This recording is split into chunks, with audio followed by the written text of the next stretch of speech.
Bom, gente, boa tarde a todos. Obrigado pelo prestigiar a nossa apresentação aqui. Então, nós somos 4 estudantes de pós-graduação na Fiocruz, né, 3 aqui da Fiocruz Minas e a Grace da Fiocruz do Rio. E a gente vai dar uma apresentada geral sobre um tema que nem sempre é muito divulgado, chamado bioinformática, né, que é uma ciência de fronteira que fica entre as exatas e as biológicas. Só para eu ter uma ideia de quem que está assistindo a gente, quem aqui é da área de biológicas? Quem é da área de exatas? Ok, vai ser divertido isso. Já prevendo que ia ter esse tanto de gente da área de exatas, né, a gente tem uma apresentaçãozinha inicial justamente do tema que nós vamos falar. Então, é um vídeo rápido mostrando o que acontece desde a transcrição do DNA em RNA e a tradução em proteína. Tá? Não sei como é que vai...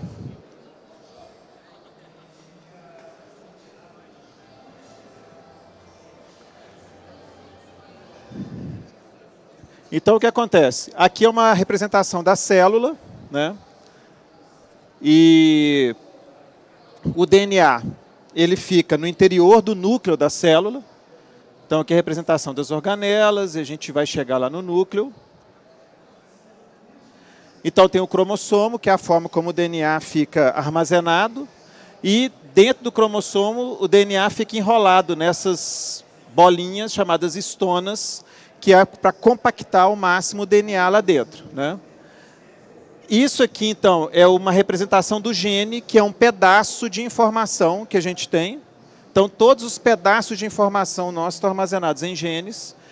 Isso aqui é uma enzima chamada RNA polimerase, que o papel dela é abrir a molécula de DNA e ela vai grudando aqui os nucleotídeos que ficam soltos, circulando lá dentro do núcleo.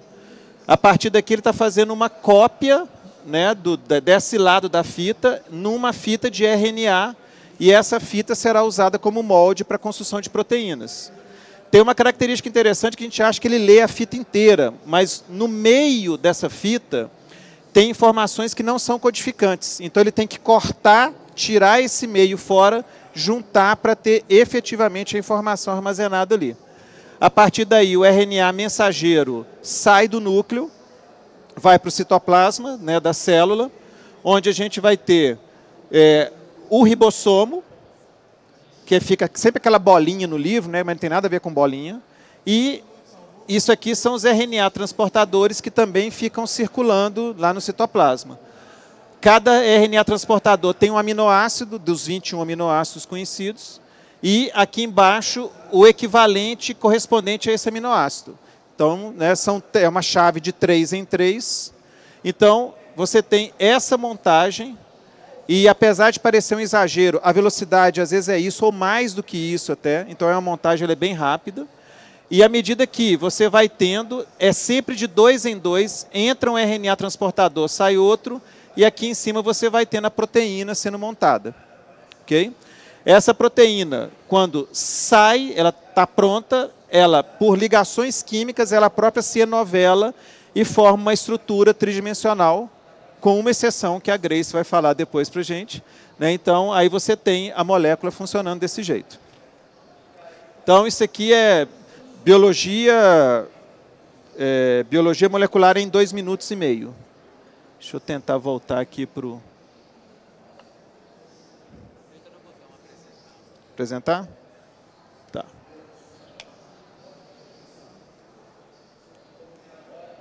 Bom, então agora o Carlos... Você está com o microfone aí, né? Bom, se a gente ficasse nesse videozinho, né, se tudo acontecesse dessa forma, ia ser sensacional mesmo, porque a gente ia saber exatamente o que acontece, como acontece e por que acontece. Só que, como dizia lá na minha terra, o buraco é bem mais embaixo. Né? A gente tem uma série de processos e uma série de coisas que acontecem que algumas vezes beneficiam esse processo e outras vezes atrapalham, chegando até a prejudicar. E isso, inclusive, é o que muitas vezes pode acarretar uma doença, que é o que a gente vai falar aqui um pouquinho na frente. Como o Fred mostrou lá no vídeo, a gente tem ali aquelas bolinhas. Aquelas bolinhas são que a gente aprende lá na biologia, que são os aminoácidos, né? Então, a gente tem um conjunto de aminoácidos E esse conjunto de aminoácidos, eles vão fazendo ligações entre si e vão passando por estágios. Então a gente tem o primeiro estágio, que é a fitinha lá com as bolinhas. Depois essas fitinhas com bolinhas, elas passam por uma estrutura que a gente chama de estrutura secundária, que é onde a gente tem esses dois tipos, o alfa-hélix e as folhas betas. Vocês não precisam gravar todos os nomes aqui, porque vai ser bem complicado. Eu, como sou da computação, eu ainda acho muito difícil isso aqui, então vocês me perdoem se eu estiver falando alguma bobagem. Mas, uma vez que essas estruturas secundárias são montadas, ela começa ainda a se mover novamente e formar essas estruturas terciárias, que é basicamente uma junção dessas duas coisas que estão sendo formadas. Uma vez que a gente tem a estrutura terciária, várias estruturas terciárias elas são combinadas para formar essa coisa muito bonita aqui que a gente vê e muito complicada, que, apesar disso ser muito bonito aqui, a Grace vai até quebrar isso aqui, né, e vai estragar essa beleza toda que eu estou mostrando aqui para vocês. Mas no final das contas, toda aquela sequência de bolinhas ali, ela vai virar essa coisa muito bonita aqui. Isso aqui esse nome esquisito aqui. E, inclusive, é uma proteína que ela é responsável por uma doença degenerativa. Acho que foi, se eu não me engano, a primeira doença genética que é transferida geneticamente, que é a alcaptonúria. Não sei se vocês já ouviram falar, mas enfim. Enfim, qual que é a importância dessa coisa toda? Por que a gente precisa saber isso tudo? O meu foco da minha pesquisa, ela está diretamente relacionada à estrutura dessas coisas todas. E por que a gente precisa saber da estrutura dessas coisas todas? Muitas vezes, e inclusive é um dos grandes focos de pesquisa hoje, principalmente na área de fármacos, de farmacologia, no design dessas coisas, dessas pequenas moléculas que você vai colocar dentro da sua boca para poder tratar alguma coisa dentro do seu organismo, elas vão tentar afetar, na maioria das vezes, essas proteínas. Então, para afetar essas proteínas, elas precisam de saber exatamente, eu não diria exatamente, porque é muito difícil saber exatamente, mas você precisa ter uma noção muito grande de como que é a estrutura daquela proteína, porque os fármacos que são desenvolvidos, eles vão fazer uma ligação com base na estrutura que a proteína forma. Então aqui, não sei se vocês estão conseguindo ver, mas essa região aqui em vermelho é a região que a gente chama de o binding site, que é onde alguma coisa vai se ligar nessa proteína aqui em branco. Nesse caso, essa moléculazinha roxa ou azul, não sei como é que vocês estão vendo isso aí, é um fármaco que ele, inclusive, ele foi desenvolvido para poder entrar naquele buraquinho ali e não deixar mais nada encostar naquela proteína. Por que não deixar nada encostar dentro dessa proteína? Essa proteína aqui é o que a gente chama de uma quinase. Uma quinase é uma molécula, é uma proteína que ela gruda em alguma outra proteína para poder descarregar um monte de energia nessa outra proteína e essa outra proteína ela fazer a função que ela tem que fazer. Então, se eu tenho um fármaco que entra nesse buraquinho aqui e impede isso de acontecer, é bem provável que a reação de junção dessas duas coisas não vai acontecer porque aquele bolsinho está ocupado. Em especial, essa proteína aqui ela é chamada de EGFR, que é um fator, é uma proteína, ela está muito relacionada ao revestimento de diversos tecidos no nosso organismo. Então, quando acontece alguma modificação na estrutura dessa proteína que ela não consegue trabalhar direito, você pode ter diversas doenças, como, por exemplo, o câncer, que é a principal delas. Essas mutações nessa coisa aqui, inclusive, pode ser um grande indicativo de câncer de pulmão, de câncer de próstata e de diversos outros tipos de coisa. Já que a gente começou a falar de mutação, vamos passar um pouquinho para isso. A gente fala mutação e aí a primeira coisa que vem na nossa cabeça é X-Men, né? Sei lá, mutantes e tal. O Fred até estava brincando comigo hoje mais cedo, que a gente vai falar aqui que, pô, não é que você vai sofrer uma mutação que você vai começar a ter raio-x raio laser saindo do seu olho, você vai ter 20 braços, você vai começar a pular muito alto, não tem nada disso. Pode até ser que tenha, mas a gente não chegou ainda nesse level de mutação. Basicamente, é um processo que, em tese, ele acontece aleatoriamente. Em algumas situações, a gente sabe que esse processo ele pode acontecer por algum fator externo que acontece e que impacta na molécula, na célula, de alguma forma. E isso é extremamente importante, apesar de a gente só achar que isso é uma coisa ruim. Porque é isso que, juntamente com a combinação genética do nosso pai e da nossa mãe, que acaba criando a variabilidade genética que a gente tem. É muito difícil você encontrar pessoas que são iguais. Na realidade é impossível, eu diria. Até gêmeos, eles não são muito iguais na maioria das vezes. Então, esse tipo de mutações é um processo extremamente importante, principalmente na evolução. Ou seja, a gente sofre diversas alterações para a gente poder adaptar melhor ao ambiente em que a gente está vivendo. E aqui a gente tem até um exemplo ilustrativo de quais são os tipos de mutação que a gente pode ocorrer. Não é simplesmente uma mutação, pode acontecer várias coisas. Então, na coisa normal, digamos assim, a gente tem aqui o BEAST, né? Se você substituir uma das letras, pode virar um FIST. Se você inserir um R ali, vira BREAST. Se você deletar o A ali, vira BEST. E se você inverter as duas últimas letrinhas ali, você tem uma palavra totalmente diferente. Então a gente consegue perceber que, por menor que seja essa alteração, o impacto pode ser muito grande.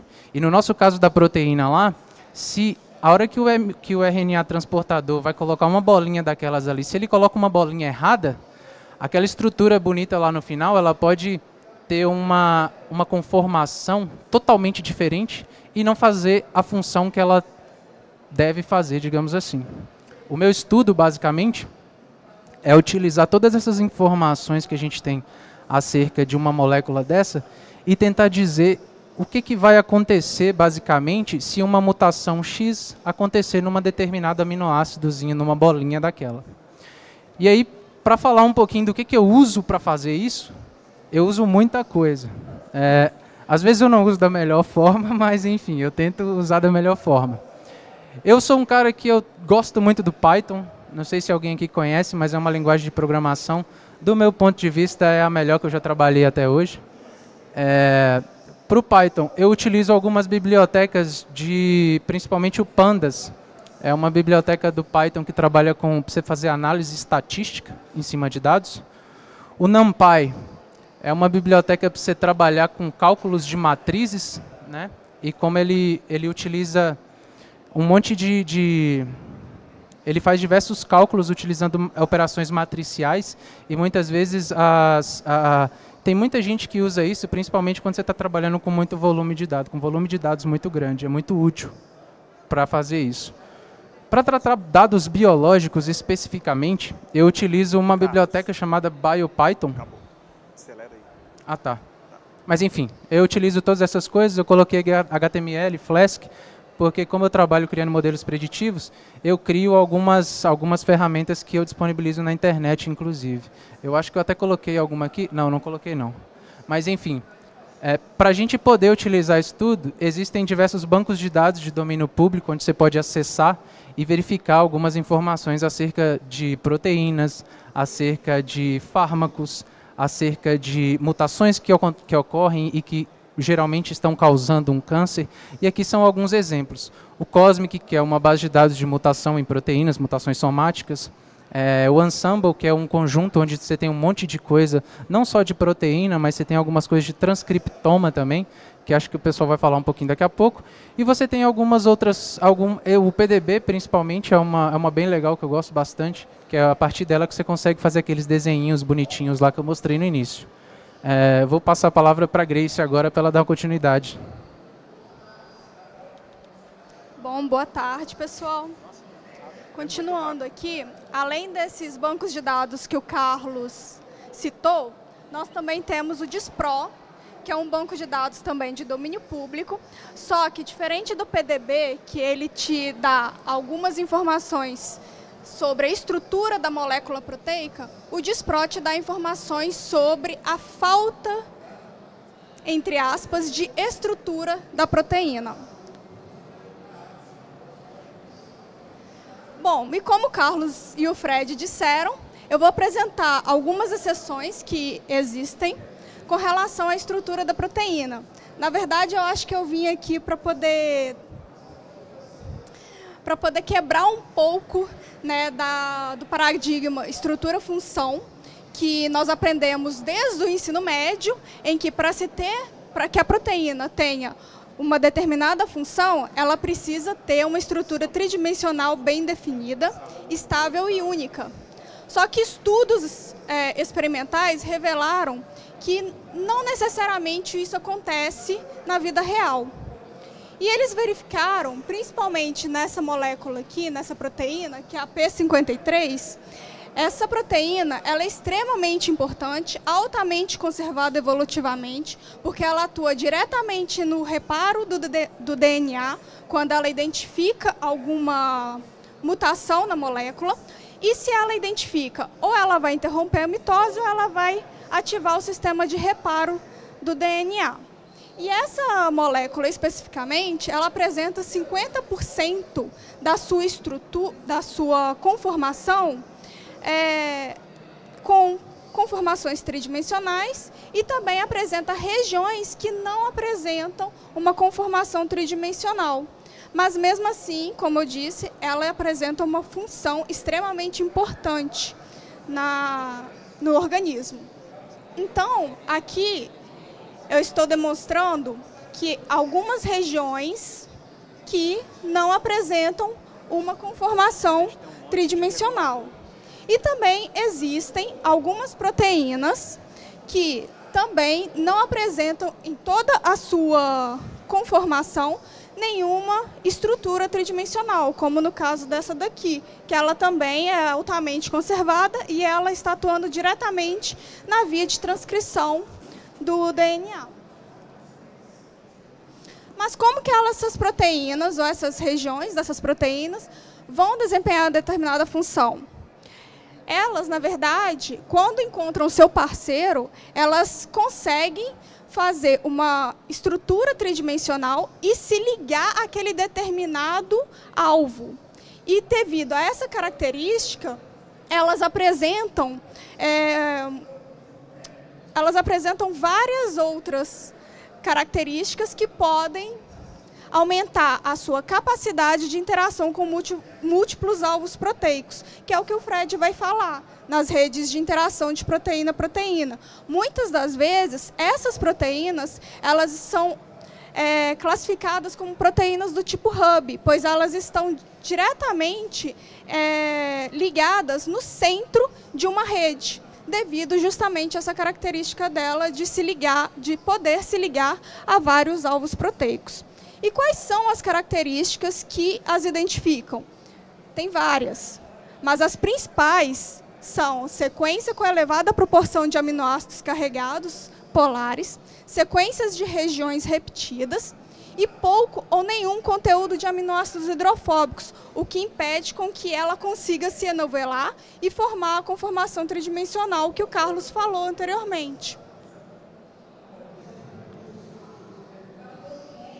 E, além de estudos relacionados a proteínas humanas, também temos diversos estudos relacionados a parasitas, como no caso desses dois estudos realizados em 2002 e 2006, que identificaram em Plasmodium falciparum que nos cromossomos 1 e 2 desse parasita, o Plasmodium falciparum ele é responsável por causar a malária humana, 35% do seu conteúdo proteico apresentavam pelo menos uma proteína que continha uma região desordenada.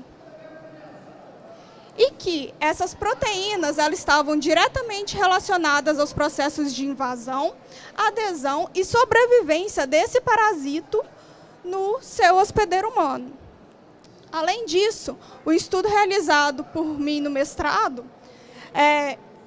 identifiquei que em Cryptococcus, que é um fungo capaz de causar tanto pneumonia quanto meningite,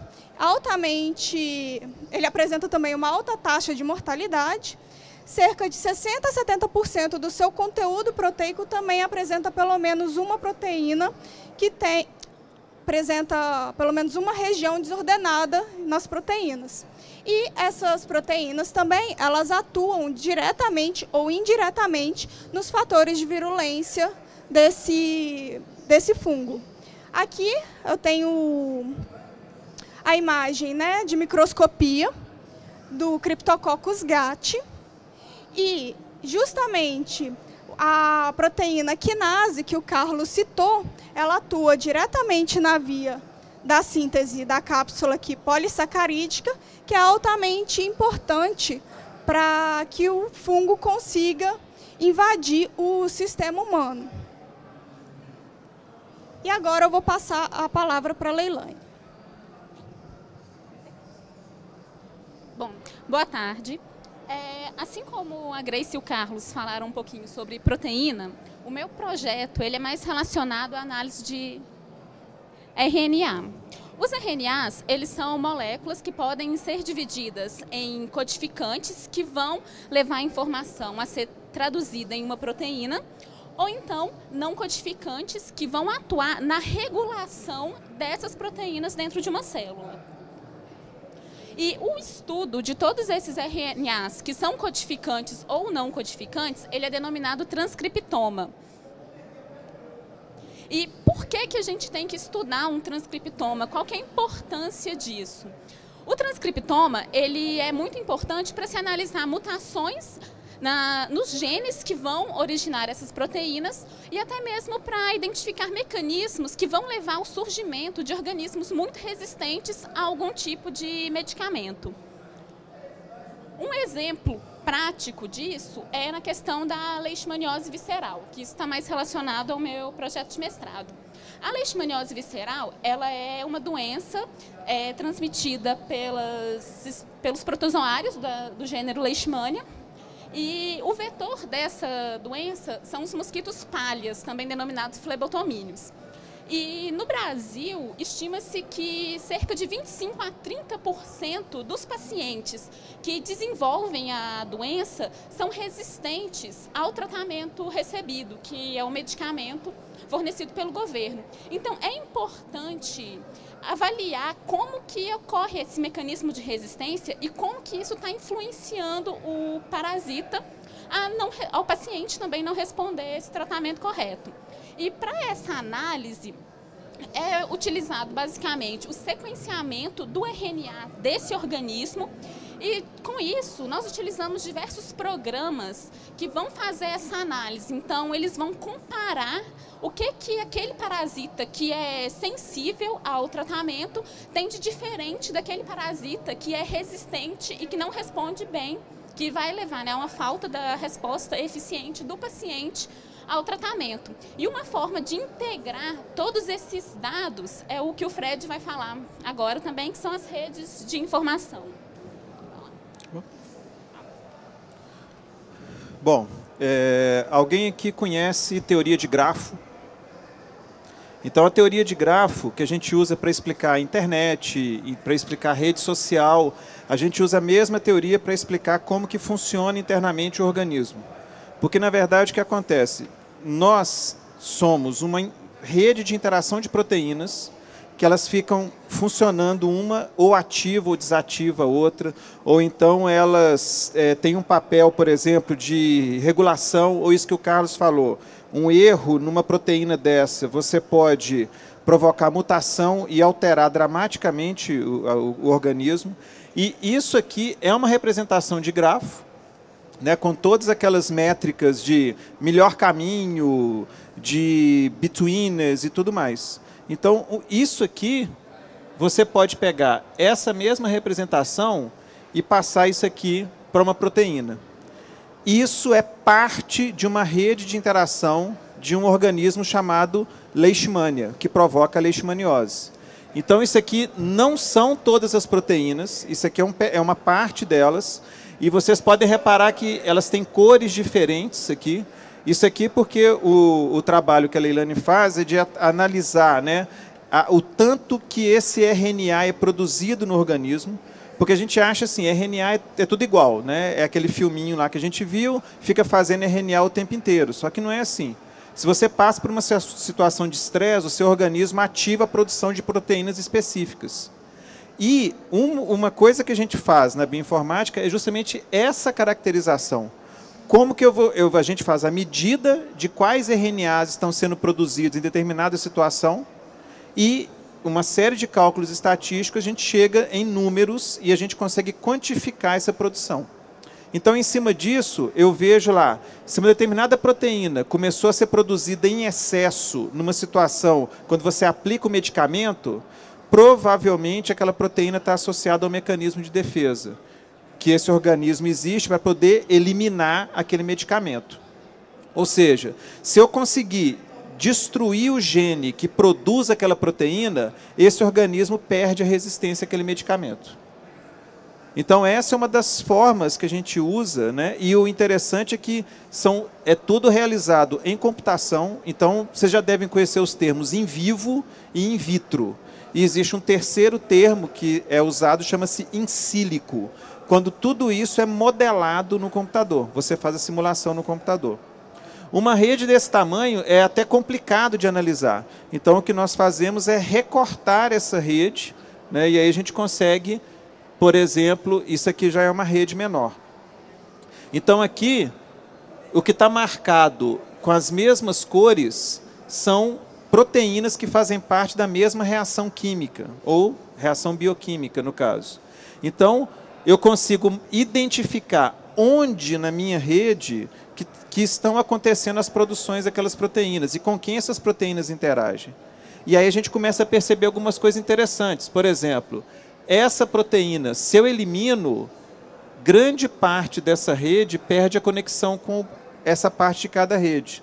Resultado, para eu chegar daqui até aqui, onde eu teria um único salto, eu tenho que dar uma série de voltas aqui na rede. Eu estou prejudicando o funcionamento. Eu estou desestruturando essa rede. Reparem que é a mesma, é teoria de grafo no sentido puro, é a mesma lógica aplicada a qualquer outra metodologia que utilize grafo. Então, usando esse conceito de redes, eu consigo integrar várias informações. E, a partir daí, a gente consegue fazer uma série de análises. Né? O software, por exemplo, que faz isso aqui, chama Cytoscape. E todos esses softwares que a gente citou até agora, tá, gente? Todos são softwares livres. Então, assim, isso aqui tudo, o laboratório nosso, a gente trabalha com Linux o tempo inteiro. Tá? Então, é assim que a gente consegue. A Leilani já rodou um software que a gente chama de BLAST, e ele é um software que procura alinhamentos de sequência, ele procura saber quais sequências se parecem com quais. E, durante 3 meses, ela ficou usando 60 núcleos do servidor nosso. Então, assim, é uma farra. Dá para jogar Counter-Strike na boa nessa máquina também. Então, com essas formas de interação, né, a gente consegue tentar entender melhor o funcionamento do organismo. Porque a gente está muito acostumado com especializações da coisa. Então, você fica assim, tal proteína provoca tal doença. Mas por que quando eu trato daquela proteína, eu continuo tendo a doença de outras formas?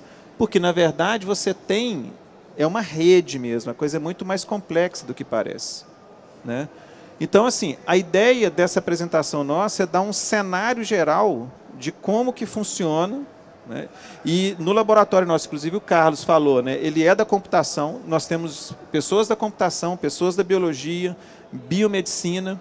É uma ciência que ela está bem nessa interface mesmo. Então, quem é da biologia tem que aprender programação, quem é da computação tem que aprender o que é uma proteína.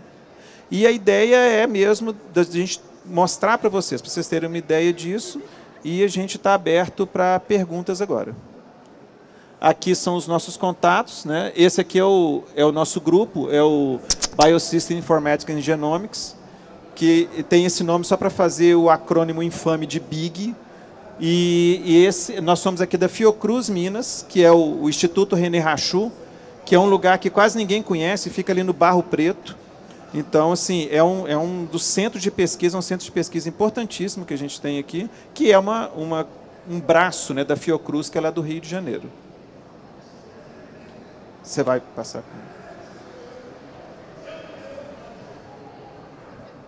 Esse aqui, ó. Boa tarde. A pergunta é a seguinte: com todo esse estudo que vocês estão fazendo, qual seria, por exemplo, assim, um último passo, uma grande descoberta que vocês poderiam fazer com todo esse estudo?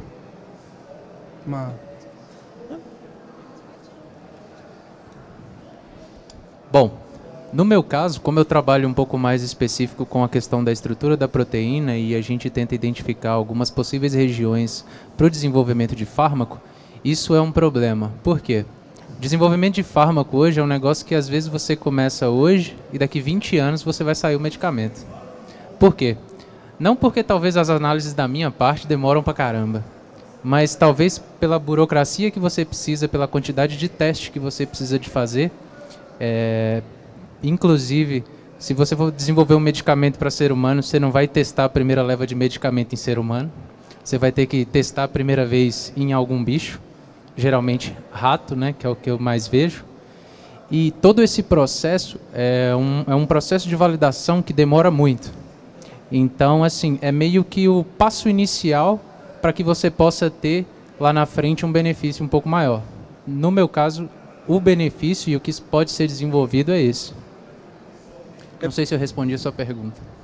Só explicando um pouco melhor. Uma vez que ele trabalha com uma simulação, então ele consegue uma série de testes que você teria que aplica no animal, vê o teste, aplica no animal, vê o resultado. Você faz essa modelagem e você já prevê como que seria a mutação e qual que é o efeito que aquela mutação faria. Você tenta um shortcut, né? Isso. Você tenta otimizar um pouco essa demora toda que você tem para poder sair um medicamento lá na frente. Legal, agora eu quero ouvir da opinião dos outros. Bom, no meu caso, no caso do meu mestrado, que eu apresentei o resultado aqui do Cryptococcus, eu avaliei diretamente aquelas proteínas que apresentavam uma sequência de região desordenada e que estavam diretamente atuando nos fatores de virulência do organismo. Isso ajuda a elucidar como que o organismo vai conseguir invadir ou até mesmo sobreviver dentro do seu hospedeiro, no caso, nós humanos. E isso também vai ajudar estudos futuros, né, com relação a possíveis tratamentos para doença, tratamentos alternativos, ou até mesmo outros aspectos, como, por exemplo, testes de diagnóstico mais eficazes. Né? Igual, por exemplo, nós temos aí na Fiocruz testes já sendo autorizados pelo Ministério para a identificação de Zika vírus, testes mais rápidos e mais eficazes. No caso também aqui do Cryptococcus também pode ser feito isso. Então, pode ser avaliado diversas formas, né, in silico, que na bancada, no modelo experimental, também poderia ter um tempo extremamente longo e oneroso, como no caso também aqui do que o Carlos falou. Além disso, as proteínas desordenadas, as regiões intrinsecamente desordenadas, elas também podem ser alvos de drogas, como as proteínas que são do tipo hub, aquelas proteínas centrais dentro de uma rede de proteína-proteína, elas também podem ser alvos para drogas. Porque uma vez que você sintetiza um fármaco que é capaz de atuar diretamente nessa proteína, você vai desestabilizar aquela rede, como o Fred havia dito na apresentação dele. Entendeu? Muito obrigado. Bom, e no meu caso, a questão do estudo dos RNAs, ele está mais relacionado ao aumento de expressão. Então, se um parasita ele é muito resistente, ele vai estar expressando mais um gene que vai dar origem a uma proteína. E inibindo ou silenciando esse gene, você tem uma diminuição desses níveis de proteína e assim você pode atuar também no desenvolvimento de fármacos que vão especificamente nessas vias, desestabilizando todas essas conexões que essas proteínas vão fazer e que vão levar a esses mecanismos de resistência. Muito obrigado.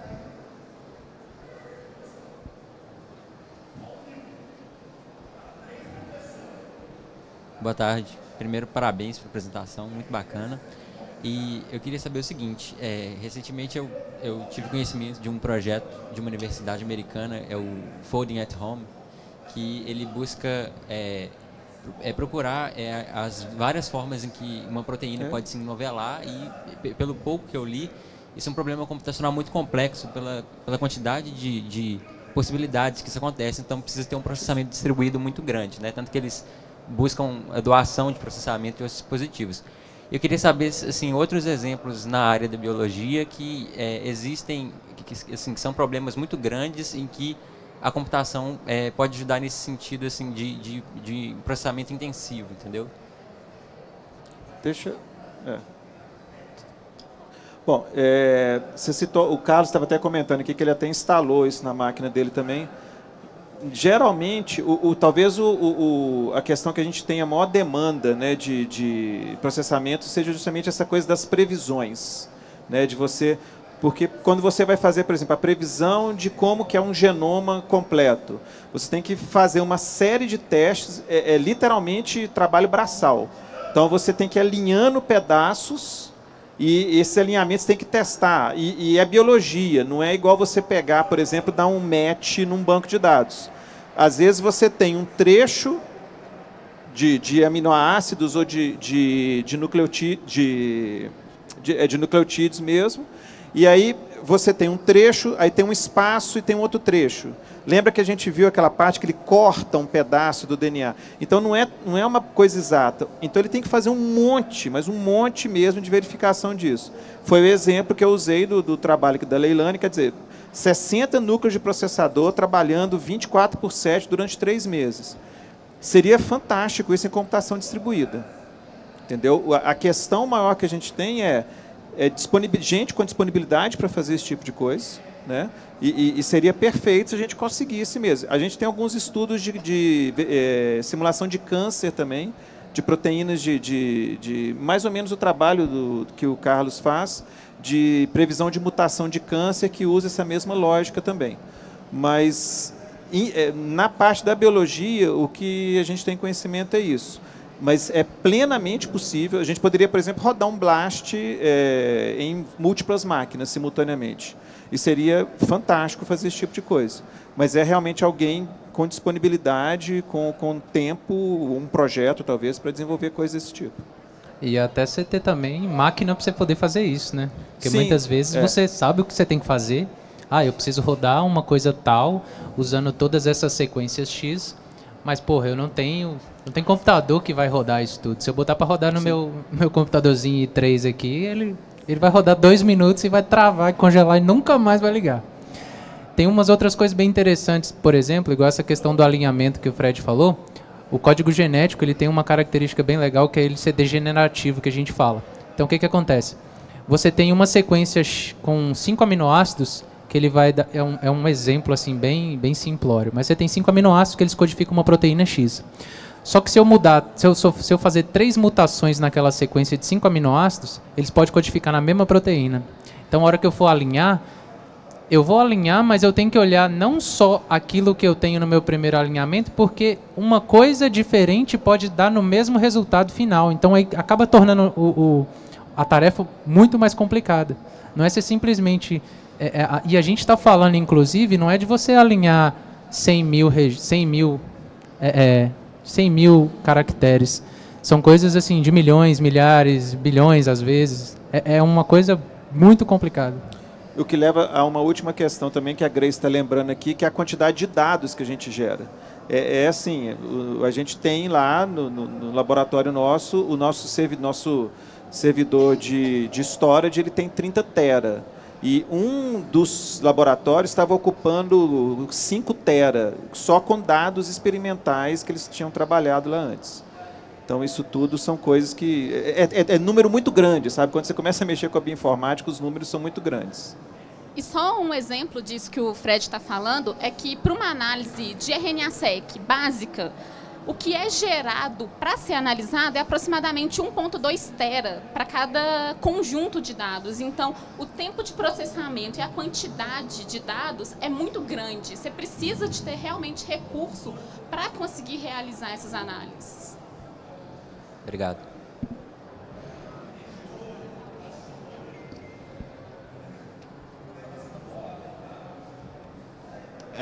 Eu queria fazer uma pergunta sobre o CRISPR. Se vocês acham que isso seria tipo o futuro para curar doenças genéticas?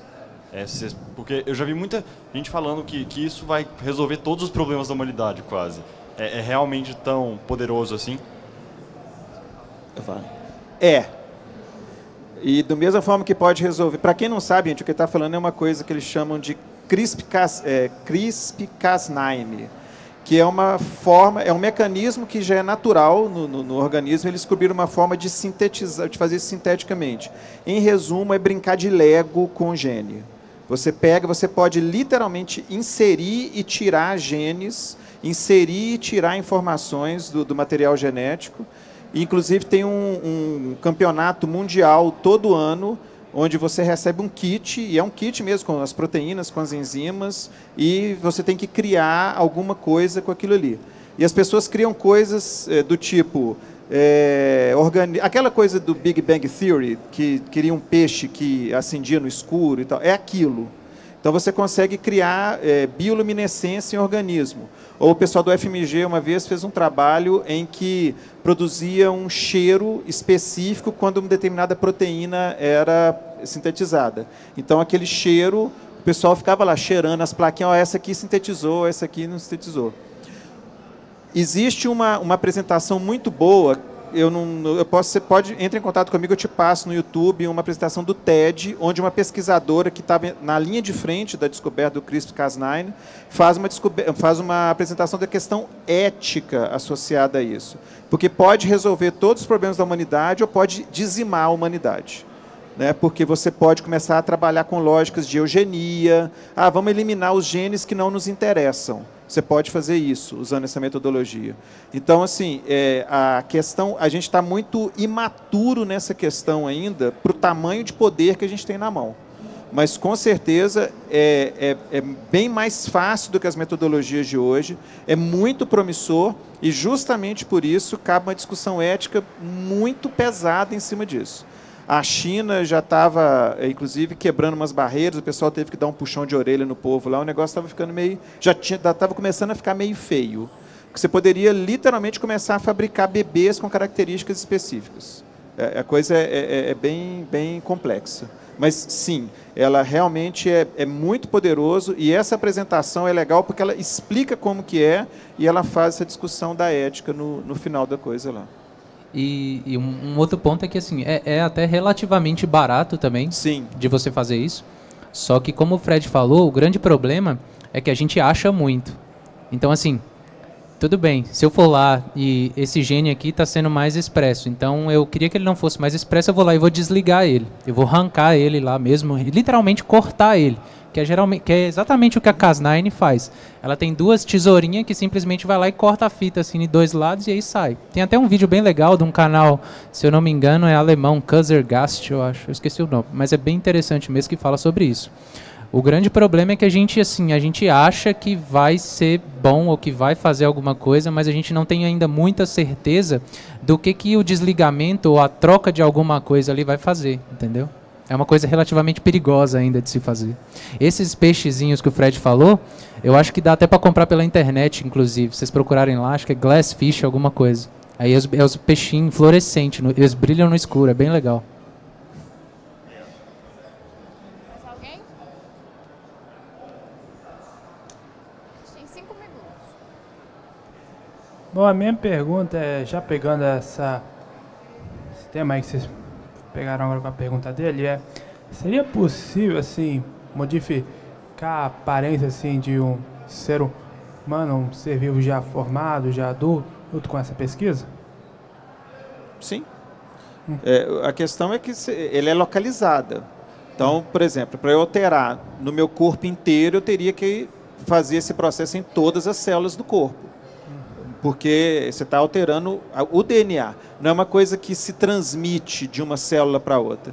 Então, cada célula tem sua produção, a produção proteica. Você teria que fazer em célula por célula esse tipo de coisa. É por isso que faz antes de ser formado. Não, ou então é específico. A gente tem um tumor especificamente no lugar, tem uma quantidade X de células ali, faria ali. Entendi.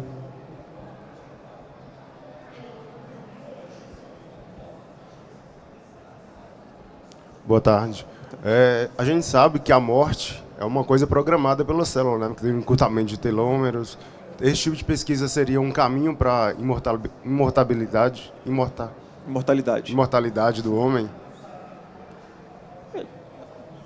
Bom, porque como o Carlos disse, é o campo do achismo, né? Então, assim, possível sim. Agora, o conceito de imortalidade, inclusive, é complicado, porque você tem um envelhecimento natural que independe só do desligamento. Você tem acúmulos de oxidantes no organismo E esse próprio acúmulo começa a provocar defeito, inclusive, no seu DNA. Então, a pergunta, talvez, é o seguinte: seria interessante ser imortal? Né, com esse tanto de problemas que a gente vai acumulando ao longo do tempo, porque não é só simplesmente liga-desliga. Né? Então, assim, você tem uma série de problemas de mau funcionamento mesmo, de acúmulo de problemas ao longo da vida. Então, aí você não conseguiria consertar tão fácil com metodologias como essa. E até a grosso modo, assim, o câncer é uma coisa bem parecida com isso. Porque o câncer é o quê? É basicamente uma porrada de célula lá que se recusa a morrer. Eles não vão morrer, eles vão continuar lá funcionando de um jeito muito errado, fazendo umas coisas muito erradas, crescendo indefinidamente por todos os lados, espalhando para todos os lados no seu corpo, mas você não consegue matar. Vive para sempre, assim, entre aspas, né? Até você morrer. Mas igual o Fred falou, assim, é uma coisa a se pensar ainda. É interessante, tem muita coisa que a gente precisa pesquisar ainda nessa área ainda. Mas é isso. Não sei se a gente tem mais tempo para mais perguntas. Não? Não.